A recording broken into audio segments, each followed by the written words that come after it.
اللہ تعالیٰ کی رحمت پر امید رکھنا، نبی پاک صلی اللہ تعالیٰ علیہ وسلم کی شفاعت کی امید رکھنا، نیک اور صالحین کی نسبت کی امید رکھنا، یہ برا نہیں، یہ بڑا ہی بہترین ہے، یہ بڑا ہی خوبصورت عمل ہے، اس کی بہت ساری برکات ہیں۔ لیکن کسی غلط فہمی کا شکار ہو جانا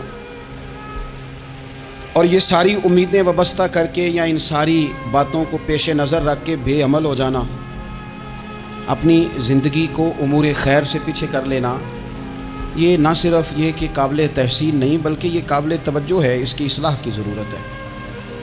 قرآن مجید سورہ بقرہ سے جو آیہ کریمہ میں نے تلاوت کی ہے، اس میں اللہ تبارک و تعالیٰ نے اسی بات کا ذکر اہل یہود کے لیے فرمایا ہے۔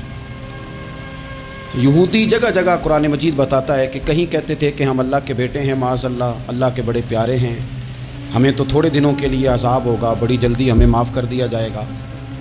وہ بڑی لمبی چوڑی خوش فہمیوں کا اظہار کرتے اور بڑے بڑے دعوے کرتے۔ پھر چلتے چلتے انہوں نے ایک اور دعویٰ کر دیا، کہنے لگے کہ آخرت کا گھر تو صرف ہمارے لیے ہے، جنت میں صرف یہودی جائیں گے اور کوئی نہیں جائے گا۔ اللہ تبارک و تعالیٰ نے ان کے اس دعوے کا ذکر فرمایا ہے۔ یہ دیکھیں دعویٰ کتنا بڑا ہے کہ آخرت کا گھر تو صرف ہمارے لیے، فقط ہمارے لیے۔ مسلمان یہ دعویٰ نہیں کرتے۔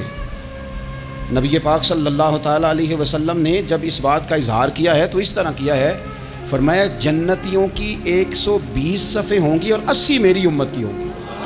لیکن یہ بھی فرمایا کہ باقی لوگ بھی تو ہوں گے نا، ان کی 40 صفیں ہیں لیکن جنت میں دوسرے پچھلے لوگ بھی موجود ہوں گے۔ یہ دعویٰ نہیں کیا کہ صرف مسلمان جائیں گے، ان سے پہلے جو نبی اور ان کی ایماندار اور نیک امتیں گزری ہیں ان میں سے کوئی جنت میں نہیں جائے گا، یہ نہیں فرمایا۔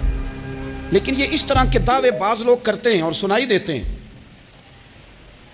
تو یہودی بھی یہ کہا کرتے تھے کہ جنت تو خالص ہمارے لیے اور کوئی نہیں جائے گا اس میں۔ تو اللہ کریم نے فرمایا قل ان کانت لکم الدار الآخرۃ عند اللہ خالصۃ من دون الناس، اے محبوب علیہ السلام آپ ان سے فرما دیں اہل یہود سے کہ اگر آخرت کا گھر اللہ کے نزدیک باقی سب لوگوں کو چھوڑ کے خالص تمہارے لیے ہی ہے